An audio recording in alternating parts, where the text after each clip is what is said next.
Europe 1. Le grand direct des médias, Jean-Marc Morandini. Avec le fait média du jour qui est le résultat du match qui s'est déroulé samedi soir entre TF1 et France 2. Sur la une, Estelle Denis présentait samedi soir en chante Goldman, une émission de pur divertissement. Au même moment, la 2 diffusait en direct la pièce 2 et avec Édouard Baird à la française. Résultat, TF1 a mis KO, littéralement KO France 2. Bastien Millot, bonjour. Bonjour Jean-Marc. Un carton et un bit d'audience. Exactement, et l'affiche du duel d'audience entre les deux plus grandes chaînes françaises, TF1 et France 2 de samedi soir, est un vrai cas d'école. Et elle avait tout du combat de David contre Goliath. Alors si on résume, vous aviez d'un côté toutes les recettes d'un blockbuster commercial. Vous prenez une animatrice récemment recrutée par TF1 qui faisait ses grands débuts en prime time, Estelle Denis, vous y ajoutez la déclinaison d'un album qui cartonne dans tous les classements de disques, l'album Génération Goldman avec 530 000 albums vendus au 18 janvier, et puis vous y ajoutez enfin un casting à faire rêver tout programmateur, Alizé, M. Pokora, Laurie, Natacha Saint-Pierre ou Chaim, je vois Julie frémir de plaisir.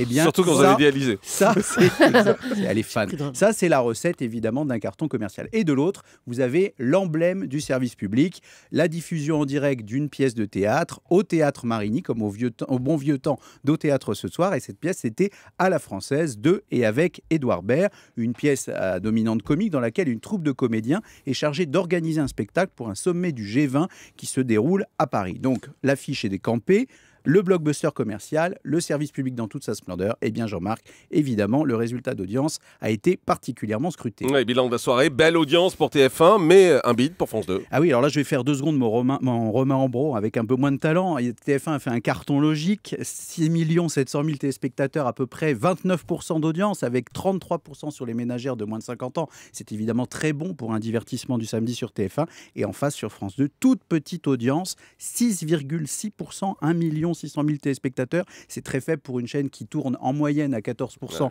de part de marché, mais c'est surtout, Jean-Marc, très très faible pour un samedi soir qui est traditionnellement la soirée forte de France 2, avec notamment les divertissements de Patrick Sébastien. Et vous avez noté ce cas rarissime qui arrive vraiment très très peu fréquemment sur France 2, c'est que la chaîne a fait mieux en deuxième partie de soirée avec l'émission de Laurent Ruquier qui a fait 1 800 000 téléspectateurs. Donc évidemment, résultat, une pièce de théâtre qui est un succès à Paris n'est pas forcément une garantie d'audience pour la chaîne. Et Laurent Ruquier qui en plus est diffusé à 23h, hein, c'est dire à quel point c'est un événement que la deuxième partie de soirée fasse plus que la première. Alors comment expliquer, Bastien, un tel écart entre les audiences de TF1 et les audiences de France 2 ? Alors on va déjà rendre hommage à TF1 qui avait joué une bonne carte samedi soir, une carte fédératrice, les chansons de Goldman mêlées à de jeunes chanteurs, c'est ce qu'on appelle, Jean-Marc, une émission canapé. Toute la famille peut se réunir autour de la télé le samedi soir, en plus quand il neige c'est encore mieux, et ça touche toutes les tranches d'âge. La magie supplémentaire, c'est qu'une émission de Goldman, sur Goldman, sans Goldman, ça marche tout de même. Côté audience, il faut dire qu'elle était particulièrement bien réalisée, pas de temps mort, un montage particulièrement nerveux. Résultat, ça a plu au public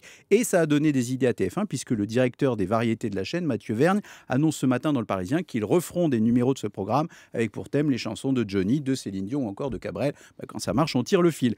Du côté de France 2, est-ce que la chaîne doit rougir d'appliquer son cahier des charges ? Évidemment non. Le théâtre, c'est dans l'émission de service public et en plus, ça tombait en plein dans une opération coup de théâtre que la chaîne avait organisé en ce moment sur les antennes de tout le groupe France Télévisions d'ailleurs. Et puis Jean-Marc, 1 600 000 téléspectateurs qui regardent une pièce de théâtre, c'est l'équivalent, j'ai calculé ce matin, de 1500 représentations au Théâtre Marigny. Donc évidemment, on peut dire que le score n'était pas bon, mais c'est dans l'émission du service public. Il faut dire quand même qu'une mission de service public, c'est pas toujours synonyme de mauvaise audience. Vous vous en souvenez, c'était il y a quelques années, en janvier 2008, France 2 avait diffusé la pièce Fugueuse avec Lynn Renaud et Muriel Robin. Eh bien, vous vous souvenez peut-être de cette audience mythique, 8 millions de téléspectateurs, comme quoi parfois le samedi il faut choisir la bonne pièce, mais aussi preuve que quand la musique est bonne, l'audience est au rendez-vous. Merci beaucoup Bastien Millot, et comme quoi aussi ce qui marche à Paris n'est pas forcément ce qui marche ailleurs. C'est le Marseillais qui nous parle. Exactement.